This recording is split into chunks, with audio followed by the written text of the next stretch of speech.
Hello everyone, we will start upper limb anatomy in MRCS part B OSCE. So rapid orientation about the bones forming the shoulder girdle and the upper limb. This will be in minutes, but we will start with the nerves. Okay, so I will start with the brachial plexus. So there is a nice mnemonics. We have these brachial plexus will arise from ventral rami of C5 to T1. So C5, C6, C7, C8, and T1, the ventral rami, because the dorsal are sensory. Okay, so the ventral rami will form roots, trunks, divisions, and then cords, and then the branches. So radar roots, trunks, delivers divisions, cords, and box branches. The roots, this is the roots, like root C5, root C6, this is the roots. C5 and C6 will form the upper trunk, and C7 will continue to form the middle trunk. C8 and T1 will form the lower trunk. Then each trunk will divide, so will give divisions, divide into anterior and posterior division. All the posterior divisions will meet to form the posterior cord, okay? And the anterior division, with the anterior division of each upper and middle cord, will form the lateral cord. Okay, and now we have only the anterior division of the lower trunk will continue as middle cord, medial cord. So we have lateral, medial, and posterior cords. So I will start first by which root will give a nerve. So C5 root will give dorsal scapular for rhomboids major and minor, and levator scapulae. And don't forget about phrenic nerve is C3, C4, C5 will keep the diaphragm alive. So this will participate in making the phrenic nerve. C5, C6, C7 will form long thoracic nerve of bell of serratus anterior. Okay, so this C5, C7, C5, C7, C6, this will form the long thoracic nerve of bell of serratus anterior. The upper trunk will give suprascapular nerve, which gives supra and infraspinatus muscles, and nerve to subclavius. The lateral cord, this is the lateral cord.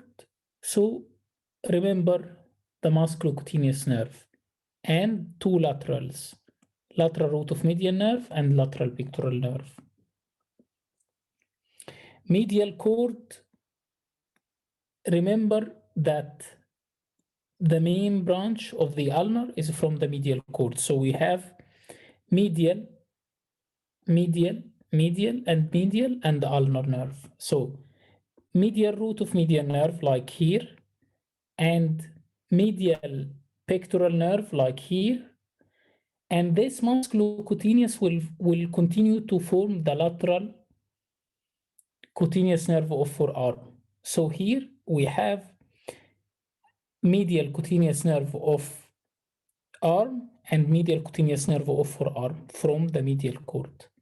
Why? Because the musculocutaneous will give the lateral arm and will continue as another nerve which is called lateral cutaneous nerve of forearm. Okay, so this is the branches of the medial cord. Posterior cord, remember the word ulnar. So the word ulnar, but not ulnar nerve. Okay, just a mnemonic. So U and L, upper and lower subscapular. N, nerve to latissimus dorsi.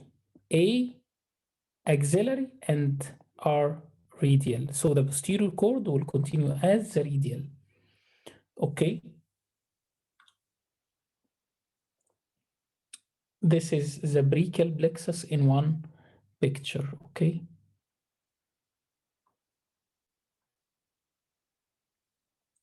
In MRCS OSCE, you have either diagrammatic picture of animated body, dissected anatomy, or cadaveric specimen like UK centers. You can have this, and or a diagrammatic picture of a cadaveric specimen. So real cadaveric or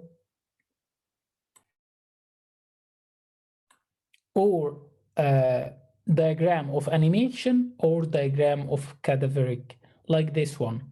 So he will give you the numbers like this and ask you specific questions. Okay? You have to have an orientation about the lateral margins of the picture, okay? And then you go from lateral to medial to know, or from outward inward to know where are you, okay? Then he will ask you, can you locate the musculocutaneous nerve? So you know that the musculocutaneous is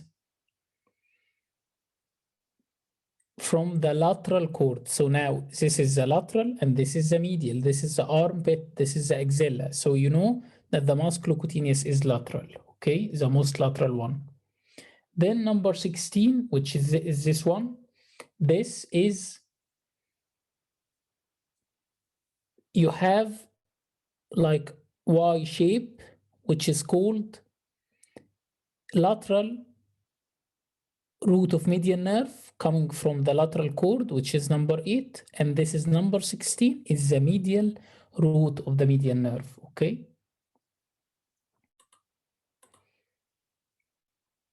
So this is the M shape. Can be like this, okay?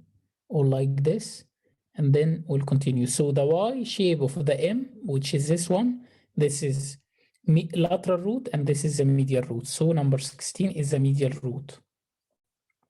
Number 8, we said this is the lateral root of the median nerve, okay? Now number 17, it is really is the median nerve, okay?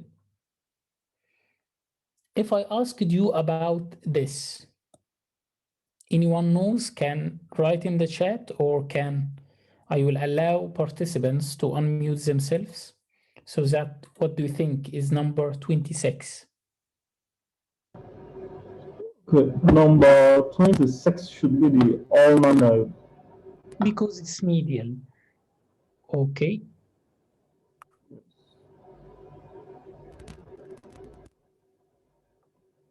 And what about number 18? We said musculocutaneous, and median nerve is number 17. We said that. And the medial root of the median nerve, we said it, and we said the ulnar nerve, okay?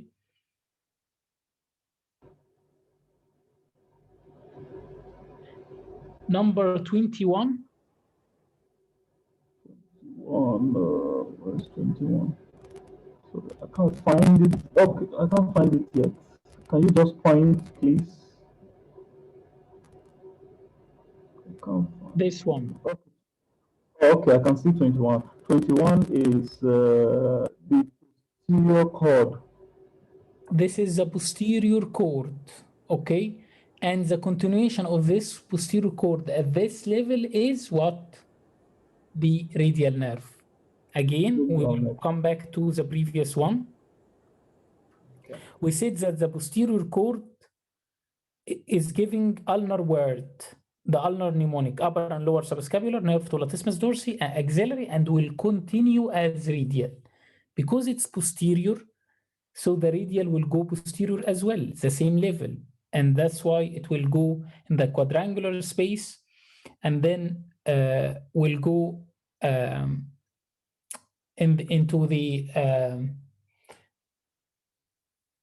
triangular interval, and then we'll go into the spiral groove. And that's why in mid-shaft humeral fracture, posteriorly, you can have radial nerve injury. But the medial cord you will continue as ulnar. That's why in medial epicondyle fracture, you can have a neuropraxia or a compression of the ulnar nerve, okay? So it will continue medial, okay? And lateral cord, musculocutaneous is already will continue as lateral cutaneous nerve of forearm.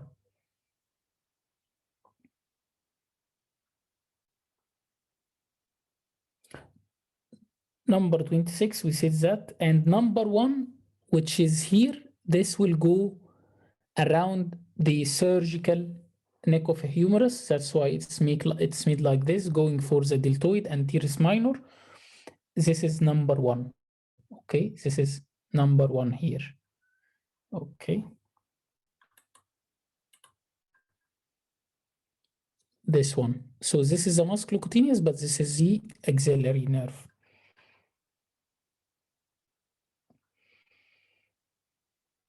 Okay. A question being asked in upper limb anatomy.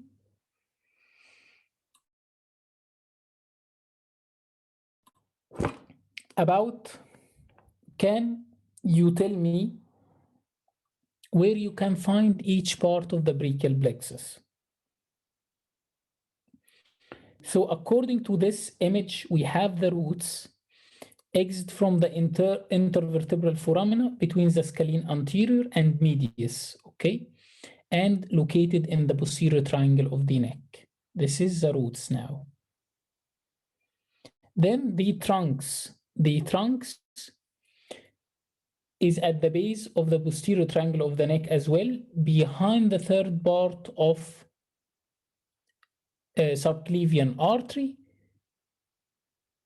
Upper and middle trunks related superiorly to subclavian artery, and the lower trunk passes over the first rib posterior to the subclavian artery. Okay, divisions behind here. This is the divisions behind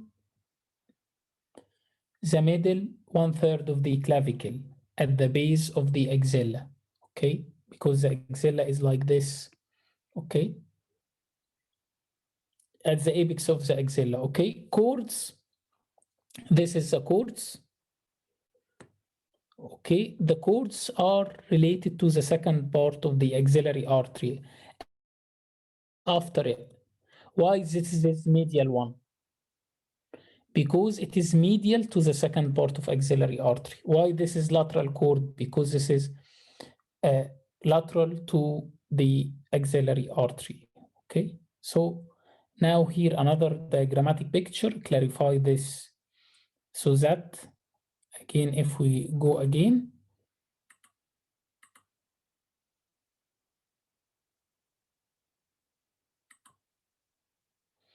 here roots, scalene anterior and medius, and then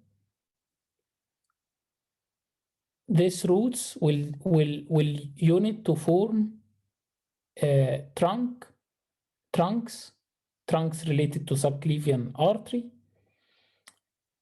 We said that upper and middle trunk are related superiorly to subclavian artery, and the lower one is behind subclavian artery. Divisions related to, we said that divisions related to what? Here, the divisions related to the middle 1/3 of the clavicle. Okay, this as you see here, okay, middle 1/3 of the clavicle. And cords are named after the axillary artery. Here, this is the cords here under the middle 1/3 of the clavicle. Okay, demonstrate where the brachial plexus run over a subject. So if you being given any neck, okay, of any subject in real. So you will imagine that this is a sternocleidomastoid, okay, with a clavicular head and the sternal head. And then at the back, at the nape, there is the trapeze, and this would be the middle 1/3 of the clavicle, and this would be the apex, and this is the base of the posterior triangle. Okay. As you see here. Okay. So while the patient is looking laterally, one finger behind the clavicular head of sternocleidomastoid. Okay. This is the clavicular head. One finger behind this clavicular head, which is here. This is a clavicular head here. Okay. Between the scalene anterior and medius muscles, there is a brachial plexus will be. Okay. So again, just we'll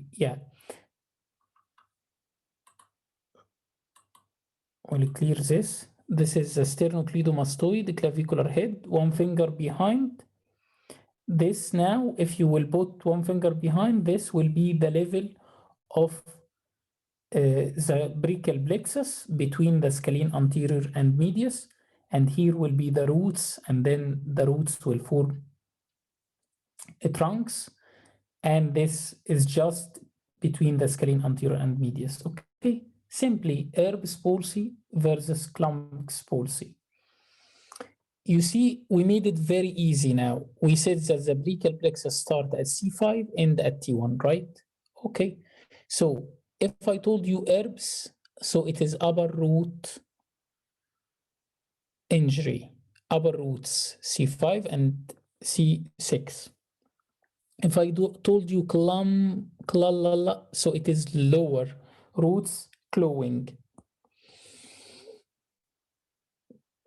C8 and T1, okay? The Erb's Duchenne palsy, which is C5 and C6 injury, will result in muscles and nerve injury. The muscles are supplied by these nerves. So you will have suprascapular nerve to subclavius and musculocutaneous and the axillary nerves. So if you have all of these nerves, then you have abductors of the shoulder lost, lateral rotators lost, and depressors of the clavicle lost. This is for these nerves, okay? The same color. Musculocutaneous will participate in these muscles, okay? Biceps brachii, brachialis, and coracobrachialis, okay? And then the axillary will give teres minor and deltoid, okay? And this C6 and C5 and C6 is the sensation down the lateral side of the forearm, okay? Which is because if you draw the arm like this, okay? So this is C5 and this is C6 until the what? The sump. So all of this lateral, so this is C5 and this is C6 until the sump. Okay? And this is the mode of the accident. Okay? Okay, like doing like this in delivery, cephalic. And this can be, and the end, there will be waiter step deformity. The upper limb will be hanging medially rotated and adducted arm, because medially rotated by the unopposed sternocostal part of the pectoralis major, and the forearm will be pronated. Okay. So it will be Porter Waiter. In MRCS OSCE, you will not ask it like this. You will just be asked about, just tell me what's herpes palsy. You will say C5 and C6. Okay, can you imagine that, or can you simulate this injury? So you will do your hand, your arm medially rotated and your forearm pronated, okay? And your hand is directed like this, okay? And this is Porter or Waiter's tip deformity.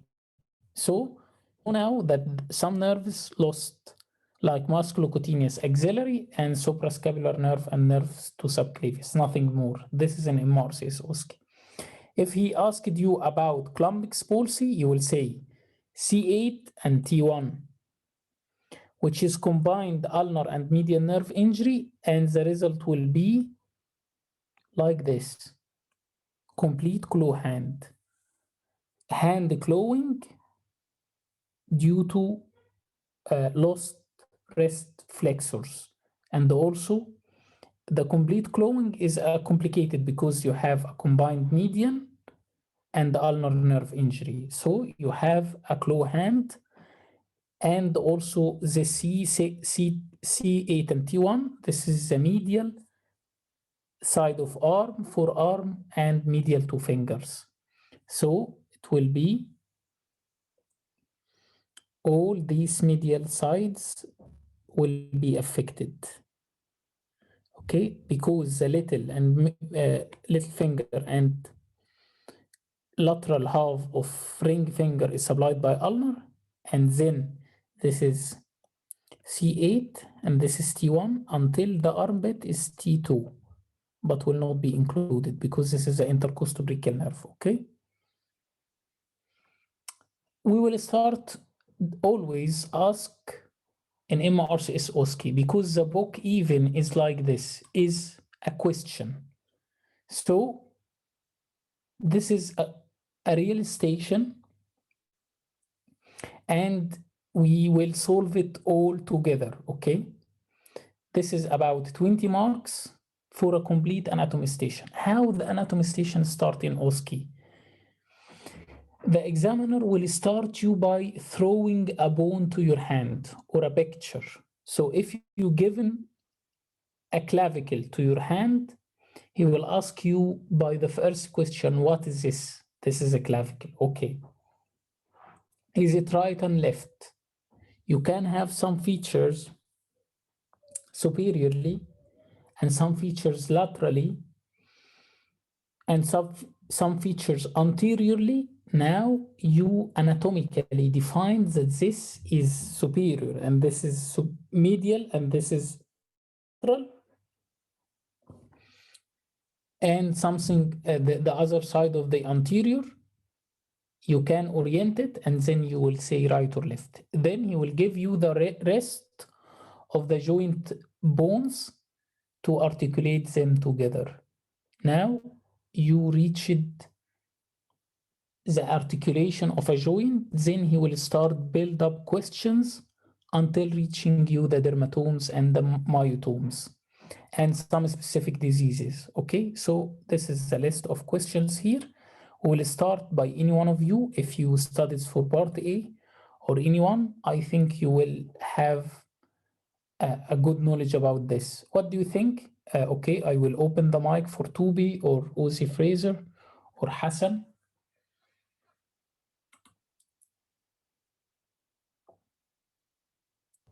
Okay. Yes. So, what is this one? A is the coracoid process of the Coracoid process. Excellent. And what is this one? B would be the glenoid cavity. Yes.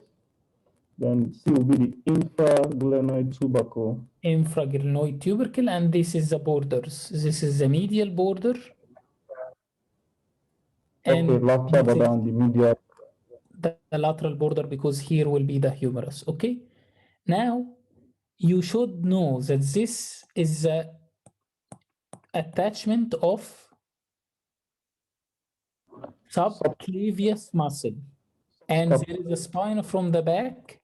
This is should be on the back, and this is the medial border. Here will be the attachment of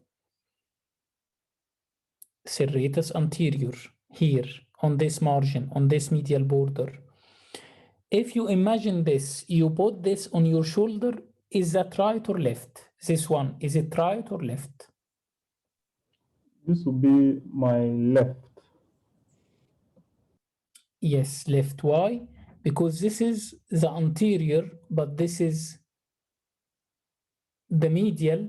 So you should put this anteriorly first, and the spine with the acromion posteriorly, and this is medially, and the coracoid is superior, then you will know that this should be the left one. Okay. Now I will ask you which nerve supplying the serratus anterior.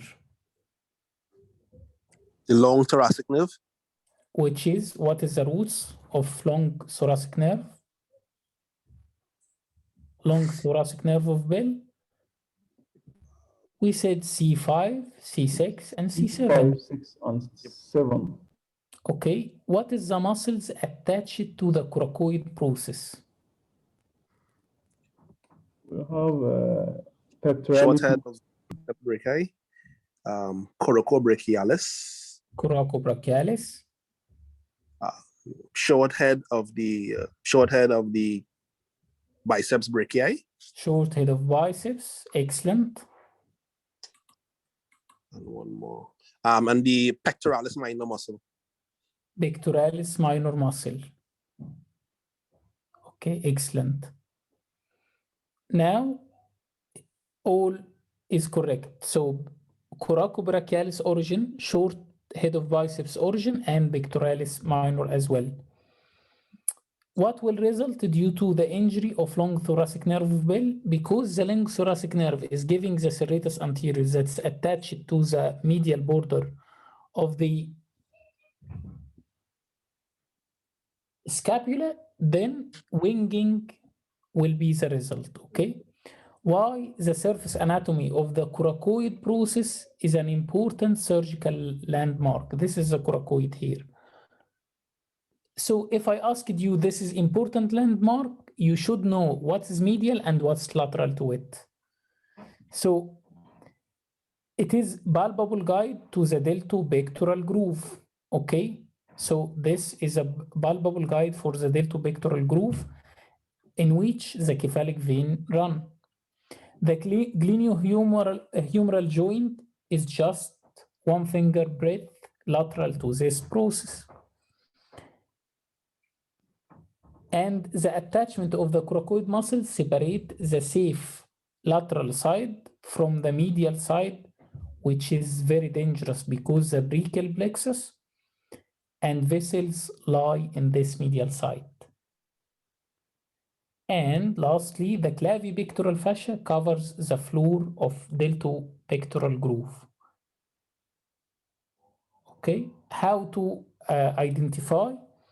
Can be identified by internally rotating the humerus so that you allow the subscapularis to be identified. What is the joints that make up the shoulder girdle? And this is asked to me in Cairo 2020. What is the joints that make the shoulder girdle? Right. The glenohumeral joint. Glenohumeral joint, yes, and ACG. ACG is a acromioclavicular joint. So glenohumeral joint and acromioclavicular joint. The clavicle also will articulate with the sternum at the sternoclavicular joint, just to complete the girdle. Okay, what is the muscles of the rotator cuff and their innervation? There will be sits. Sits means supraspinatus, infraspinatus, teres minor, and subscapularis. This is the subscapularis, this is supraspinatus, and this is infraspinatus, and this one is the minor one. Okay, so supra and infra will be suprascapular nerve, both of them. Teres minor, because you remember we said that the axillary nerve giving a big muscle, which is deltoid, and small muscle, minor muscle, which is teres minor. Subscapularis is a broad muscle. It is broad and taking the whole anterior surface. So it will take two nerves, subscapularis, but will take upper and lower subscapular. Do you remember from where this upper and lower subscapular comes from? From the posterior cord. Posterior, because posterior will give the word ulnar, okay? So this is the six now. This is the attachment. We said that the subscapularis muscle, this big muscle, will tell the other muscles, please, I am humble muscle, leave the lesser tubercle to me. So this is the subscapularis, will take the lesser tubercle, and you sit on the greater one. So the rest of them will, supraspinatus, infraspinatus, and teres minor, will sit on the one. What is the blood supply of the rotator cuff? Anterior and posterior circumflex humeral arteries, suprascapular artery, thoracoacromial, and subscapular artery. Okay, just enumeration. Very nice, because he will progress, he will ask more questions. What are responsible for abduction of the shoulder? So you should have a clear answer in less than 1 to 2 minutes. Initiation 0 to 30 degrees, supraspinatus muscle, and then once initiated, so you have now from 30, some people said like 50 to 90, but no problem. Okay, is lateral fibers of the deltoid, and above 100 degree to full abduction, you should rotate the scapula upwards. By what? By trapezius, serratus anterior, and levator scapulae. Okay, trapezius, serratus anterior, and levator scapulae. Name some common causes of shoulder pain. Okay, tendinitis. Supraspinatus tendinitis will result due to impingement syndrome, or tear, rotator cuff tear, or all movement stopped in diabetic lady, frozen shoulder, calcific tendinitis, or subacromial bursitis. Might be. Okay. What are the symptoms of painful arc syndrome? It is also known as shoulder impingement syndrome or subacromial impingement. And the most common cause is the tendinitis, the supraspinatus tendon inflammation, which is supraspinatus tendinitis. There will be pain and weakness of the abduction during arc, okay, from 60 to 90 degrees to 100 degrees. Okay, this is all painful, but the rest is fine movements. Why? Because it is impingement. Impingement means that the supraspinatus tendon is trapped under the acromion process. What is the different types of dislocation of the shoulder? Do you know? Anterior and posterior dislocation of the shoulder. And what joint. else? Inferior. But the main ones is anterior and posterior.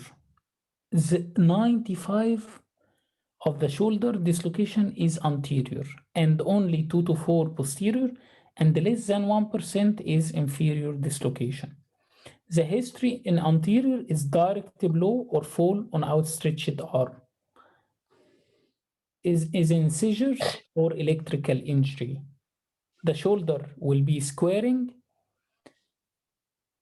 This is the shape of anterior dislocation, and posterior dislocation will be prominent posteriorly. So posterior dislocation, the shoulder will be prominent posteriorly. the arm here will be abducted, externally rotated, but in posterior will be adducted, internally rotated. Okay, this is squaring. We said that in anterior dislocation there is a squaring, and here the dislocation posteriorly, so there is prominent posterior shoulder and acromion prominent posteriorly as well. Okay. What are the complications of shoulder dislocation? Axillary nerve injury, axillary artery injury, or Bankert lesion. What's Bankert? It is fracture of the anterior glenoid rim. Okay, what is axillary nerve anatomy? Simply, when you ask it about axillary nerve anatomy, he will ask you simple questions. What is the muscle supplied? What is the sensory supply? And what is the injury? Okay, the motor supply is giving big muscle and the small muscle. The big muscle is deltoid, which is forming the contour of the shoulder, and teres minor is the minor, not major, because deltoid is major already. So will be given teres minor. Sensory, the badge area, lower half of the deltoid. Injury will be inability to abduct the shoulder over 15 degrees, because we said the deltoid, and loss of sensation over the badge area. So both motor and sensory will be lost. From where the axillary come? We said the posterior cord will give ulnar. What is ulnar? Upper and lower subscapular for the subscapularis muscle, nerve to latissimus dorsi for latissimus dorsi, axillary nerve, this one, and radial nerve. Okay, this is the posterior cord. Can you point to the dermatomes on your upper limb? This is the examiner will ask you. Okay, so you will simply put your hand above the clavicle. This is C3. On the shoulder and below clavicle, this is C4. Lateral arm, C4. Thumb with medial forearm, C6. Middle one finger, 7.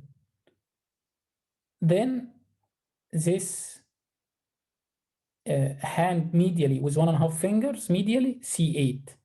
Then medial arm with part of medial forearm, this is T1, and this is the armpit. Your axilla is what is intercostobrachial nerve, which is T2, and then T3, and nipple line is T4. Okay, is it clear now?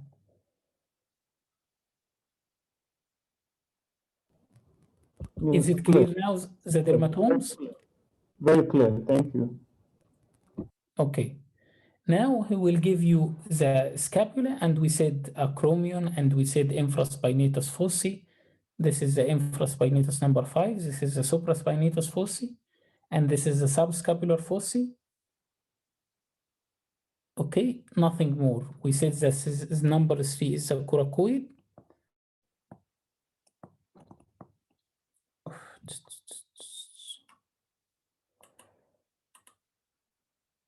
And the other one, this is a coracoid process number 3, and this is the spine of the scapula ends on the acromion. The spine with 2 fossae should be posterior.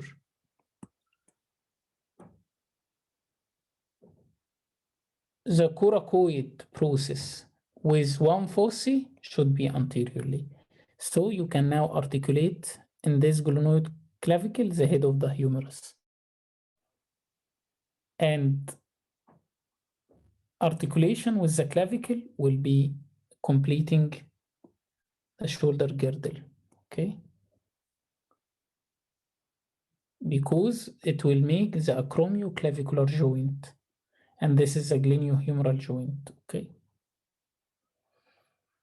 Again, we'll give you a sample bone, which is the clavicle, and ask you about is it medial or lateral. Simply, the clavicle is like this. So you have, this is a sternum here. So the medial 2/3 directed and curved anteriorly, concaved anteriorly, and the remaining 1/3 is directed posteriorly. Okay, the curved posteriorly. This is 1/3 laterally. And then the superior border is smooth, but the lower border is rough due to attachment of many ligaments. Okay.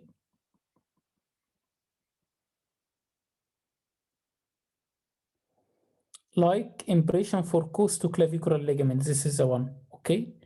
And two ends, we have this end and this end. One is bulbous and one is flat.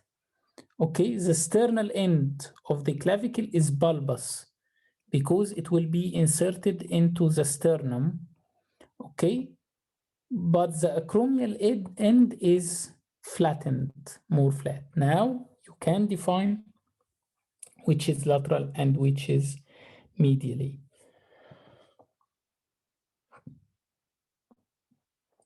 Regarding the origin and the insertion of the big muscles, not required at all. Okay, just if it's a gross muscle, so just you know the origin and the insertion, preliminary, and I will show you examples on the mock tests at the end of the anatomy. Okay, like this, for example, this one should be deltoid. Where should be inserted? This is, sorry, the pectoralis major. This is the cap of the shoulder. This is deltoid. This is at the back here from the nape, and broad muscle, butterfly, inserted into the spine of the scapula, then part of the clavicle, and then will ascend again to form the posterior border of the posterior triangle. This is, shouldn't be forgotten, this is the trapezius. This muscle comes from the back, and there is a specific nerve for it called latissimus dorsi, and from posterior cord as well. Okay, so this is the big muscles connected to and sharing to the stability and function of the shoulder girdle to be linked to the trunk or the torso. Okay, simply, this is a common question being asked a lot of times about the quadrangular space contents boundaries, triangular space contents and boundaries, and triangular hiatus or interval contents and boundaries. Triangular space, that's the one. So if we will go inside this triangular space, there will be teres minor superiorly, teres major inferiorly, and long head of triceps laterally. Okay, superior, inferior, and lateral. Superior teres minor, inferior the major, and teres, long head of triceps is the lateral one. What is the content? Is circumflex scapular artery. Okay, is that clear? Yes, clear. Okay, so again, okay.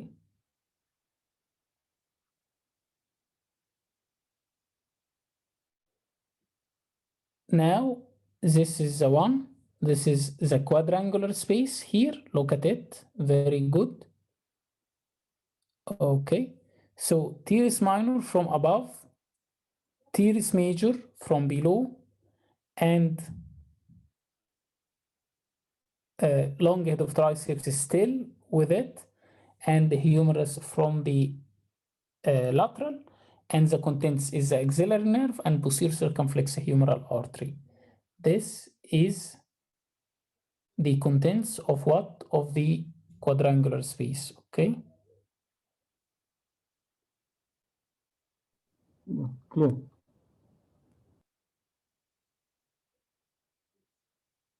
Then the triangular interval or triangular hiatus, it is very simple as well. You can find the triceps lateral head with the humerus because you will go down now, and triceps long head medially, and teres major from above because it's we gone down now. If you have a look again,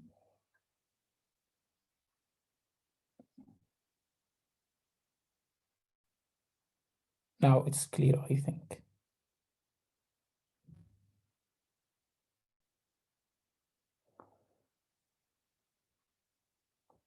And the contents is the radial artery and the profunda. So if we will link all together, just 1 minute.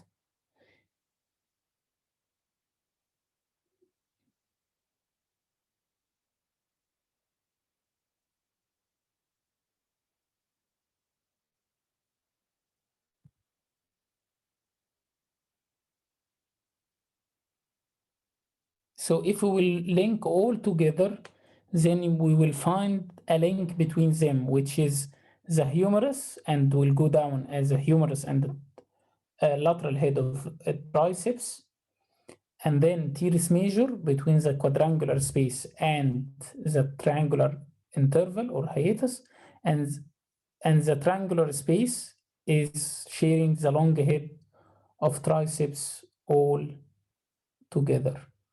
Okay, contains circumflex scapular artery for this triangular space, and this is the axillary nerve, posterior circumflex humeral artery, and a radial nerve and the profunda brachii artery for this triangular hiatus. Okay, why? Because you see here that the radial nerve will comes from the posterior cord and will descend in from here to what's called the spiral groove. This is the radial nerve with the profunda brachii artery.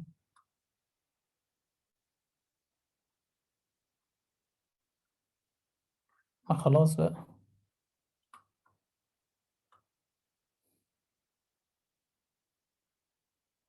Okay. Axillary artery.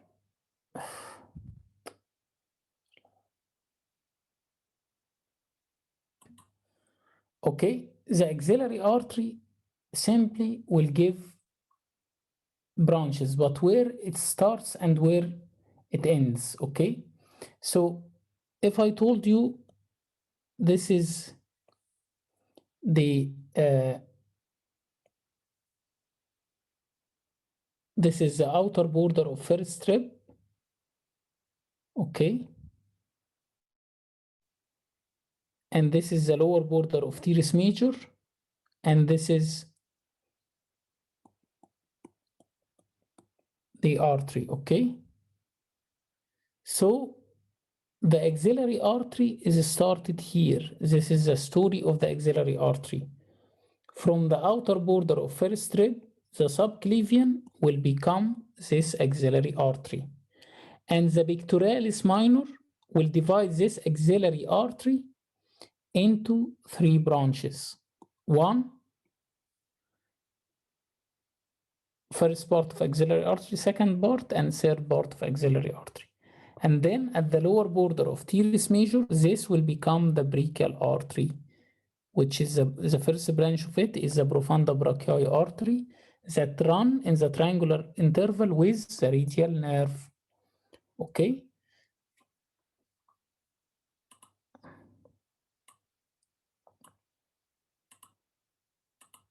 So now you have this is the boundaries of this axillary artery. This is behind the pectoralis minor, and then we have 3 parts. Each part will give according. First will give 1, second will give 2, and Third will give 3 branches. So the first is superior, so he will give superior thoracic artery or supreme thoracic, okay? Second part will give 2, it is second, so we'll give 2.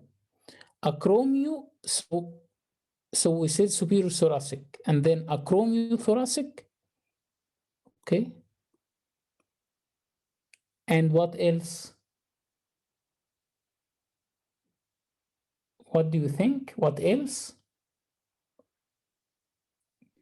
Acromioclavicular. No.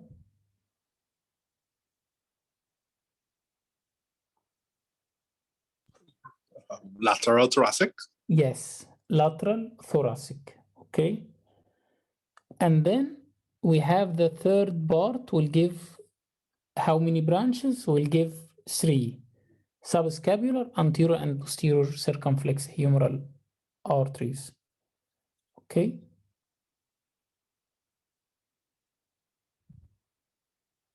Structures attached to the coracoid process, we said that there is ligaments and muscles. Ligaments are coracoclavicular, which is composed of trapezoid and conoid, coracoacromial, and coracohumeral. So coraco 3, clavicle, acromial, and the humerus. Muscles, we said origin for 2, coraco and short head of coracobrachialis and short head of biceps, and minor inserted into it. The minor muscle will be inserted into this one, okay? Muscles inserted into the bicipital groove simply lady between 2 majors. Lady means that the medial lip, we have 1 major, teres major, medial lip, and the pectoralis major will come from the chest to be inserted here into the lateral lip, and the content is in the middle is attachment for the latissimus dorsi. This is the L, the lady.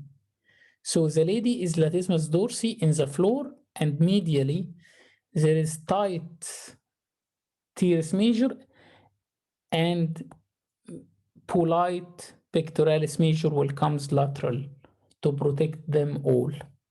And the content is the tendon of long head of biceps lies in the groove, because will comes to what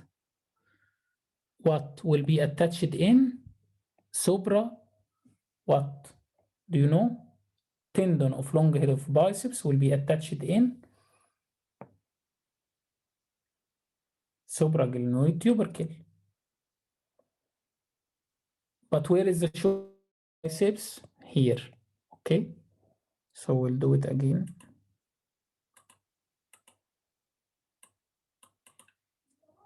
So short head of biceps comes here to the coracoid, and the long head will run in the bicipital groove, go up to be inserted in the supraglenoid tubercle, and will comes into the capsule of the shoulder. What is the factors response?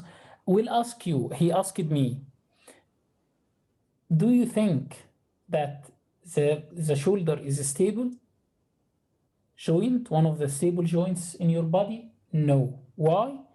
Because shallow glenoid cavity, lacks capsule with few ligaments, and the inferior aspect is not supported and occupied by a space, the presence of quadrangular space.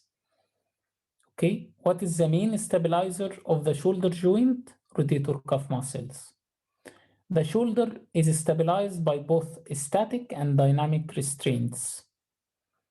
Static, which is the structures that provide unidirectional limitation to translation of the joint, like glenoid labrum, articular version, articular conformity. I know it's a bit difficult, but it has been asked before in UK center. Capsule and glenohumeral ligaments and negative intra-articular pressure. This is the static forces. The dynamic, the joint concavity compression produced by the synchronized contraction of the rotator cuff muscles. Okay. We'll ask you again about specific things here. We said this is a triangles. Okay, this is a triangular space. This is the hiatus, and here is the quadrangular. If I asked you about the contents of the quadrangle, what you will think about? Anyone remember the pictures? The content of the quadrangular, especially the Will be axillary. axillary, because axillary will comes to what? To the surgical around, will hang around the surgical neck. So number one is axillary nerve. This is the number one. Okay, this is the axillary. If I asked you what's number two, so you will remember contents of what? Of the triangular space. So what is this muscle? It's muscle. Okay, that's actually, sorry, teres minor. Teres minor. And what is this muscle? Teres major. And what is this? Long head of the triceps. Long head of triceps. And what's number 9? This will be two things here running in the triangular hiatus. Profound artery. Radial and profunda. Radial nerve and profunda femoris artery. Radial nerve. Okay. And if I asked you number 13, this is the lateral head of triceps, because we said that down here we have humerus with the lateral head of triceps. Here is the long head of triceps, and this is a triangular hiatus. And this is the teres major. Okay. So if you will be clarified about a question here, then you should know this muscle. What is this muscle? Is deltoid, and deltoid is attached here to something called deltoid tuberosity. This muscle at the back is triceps long head, and it's cut, and it's here number 14 as well. And this is triceps laterally, so it's lateral head. And here is a small muscle, which is teres minor, and number 10 is teres major. And this number 5 is latissimus dorsi. We will know the latissimus dorsi. We said that here, we showed you in a picture, very nice picture, that the latissimus dorsi comes from the back to attach it where? We said that lady between two majors. We said pectoralis major is polite, comes from lateral, and lady is latissimus dorsi, this one, and here another major, which is teres major. Okay. Again, you see a bit better picture now. This is the triangular hiatus, radial artery with profunda brachial artery. This is the axillary nerve with the posterior circumflex humeral artery in the quadrangular space. This is in the quadrangular space. This is the triangular space. Circumflex scapular artery is the content of this triangular space. From above, teres major, below, teres minor. And here is the dissection of the anatomy. Been asked before many times about the coronal section MR arthrogram of shoulder joint. So you should know number 1. This is the bone. So the white in the MRI or MRA arthrogram is bones. So number 1 bone is acromion. Medial to it, here is the clavicle. The stuff that's black is the muscle. So number 5 is deltoid because it covers the contour of the shoulder. And it's under here. This is number 10 is the supraspinatus because we said this is subacromion. This is the acromion and this is the subacromion supraspinatus tendon. Okay, and this is the glenoid labrum or the glenoid cavity. Cavity is the black and labrum is the cartilage. And number 3, this is shoulder joint, but not needed. We need just specific things. We'll ask about acromion, we'll ask about deltoid muscle and the clavicle, which is medial. And also we'll ask about glenoid cavity, which is the black one. This glenoid cavity, this black number 6. Okay. Upper limb reflexes, don't forget that C5 and C6 for biceps, and you should allocate this in the antecubital fossa, okay, by your finger, put your finger, because you will be afraid about brachial artery, and then tap over this sudden striking one and look at the movement of the biceps. Then triceps, put the forearm rested like this.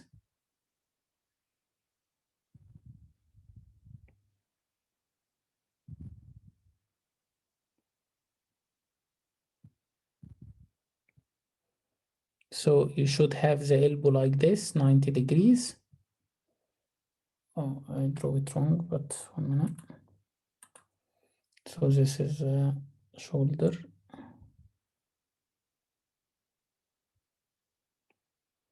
Okay, so you should have the shoulder. And this is a hand, so you should strike over the triceps tendon, which is C7. So this is C5, C6. Biceps reflex, and the triceps should be here while you are placing the hand 90 degrees flexed, the elbow joint flexed 90 degrees. This is elbow joint by triceps reflex. You should look at twitching or oscillation of the muscle while you are moving or striking over the tendon directly attached to the olecranon process. Supraspinatus reflex, sopra, so S6. So supraspinatus is number C6. And it is located 4 inches proximal to the base of the thumb.